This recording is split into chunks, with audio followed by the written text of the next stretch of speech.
Hi, Joe Kenny again. Prize back with me again, and we're just gonna explain a few things. A system that I came up with, from learning from various other people around the world, as I became the trainer I am today, and I have a lot of people to thank for it.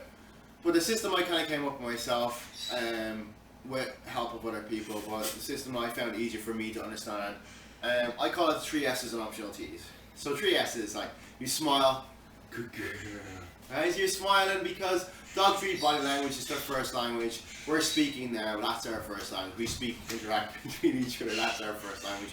But body language is first for dogs, speaking is second. So you'll see them portray their body language first before they'll vocalize whatever they need to do. So I call it three S's and optional T's. So smile, so you smile, good girl. Speaking, so you're speaking and praising, good girl. Because they like to hear a nice positive kind of interaction. And then stroking them, so you're petting them, they love their pets and interaction. Priya is a prime example of just loving pets, she just loves it so much. And your optional T's are like your treats, and then any of the toys that you might have, like just tennis balls or anything like that. This is her little bone toy that she likes. She loves this pretty much. Huh, Priya? They enjoy it. Now she's interested in it. And so sometimes I put treats in here. And anyway, getting back to on track what we're saying. So again, the reward system I use is the three S's and optional T's. So you smile, you speak, and you stroke your dog, and then your optionals are your treats and your toys. So they get that optional treat and toy as a reward. But every single time they do something, you want to smile, good girl.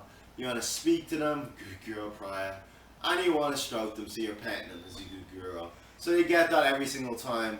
You don't want a dog recalling to you because you got a bag of food or you got a toy in your hand. That's the only reason why they come back. That to me is not a relationship. That's just bribery for them. So you want them to want to come back for the pets, the praise, and the smile. And then they want them to be excited and thinking, oh, it's the day I'm going to get that reward or not. So if you look at it from the point of I gave you a whole bag of quarters. You've got a soda machine and a slot machine. Give me on a paw. Right? Which are you going to spend more time on, right? In all honesty, you know exactly what you're going to get out of a soda machine when you put your money in. You're going to get a soda coming out, right? And whatever you're going to pick. A slot machine, you never know what you're going to get. Whether you're going to hit a jackpot, you're going to get nothing or not. So you play that more, so it's that anticipation. So normally when we're doing training, you start off in your soda machine so the dog knows it's always getting treats because you're trying to get the behavior you want. And then after a couple of sessions, you'll go into the slot machine where they never know whether they're getting their treats or their toys or whatever.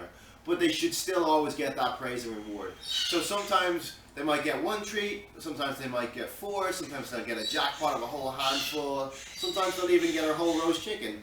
And you never know what they'll get, but they never know, so they're anticipating something big, so you're waiting for that excitement of doing that. So they're going to work that little bit more harder for you to get the praise and get the interaction. But always remember that you should always get those three S's, and then your optional T's are your options that you can use. But they should always get some sort of praise every single time they do something that you want them to do. So then they keep on repeating that behavior that you want in order to keep that all positive and keep them going. So go out, give it a shot. It's worked really successful for me. A lot of my clients absolutely love it. It's very plain, very simple. They understand it. And it's fun. The dogs read it really clearly. They love this sort of interaction that they get. They work so hard for it, and they just enjoy working and getting that praise and interaction. So a lot of my dogs will come back to me just for those three S's alone, and then you always get the optional T's every so often too, to play and interact with them, and they just love it. So give it a shot. If you have any questions on this specifically, more than happy to answer any questions on it. Just give me a shout. If you want to add in a clicker in the three S's, you can also use a clicker in there. You can use a clicker in the speaking part of it. You can use a clicker in that part of it, so you can go good girl, smiling. You can click first and then you can praise, like so she does something good, like she does a sit. You're smiling at her. You're click in there, good girl, praising her with it, and then you're petting her too, she's stroking her. Alright, so give it a shot.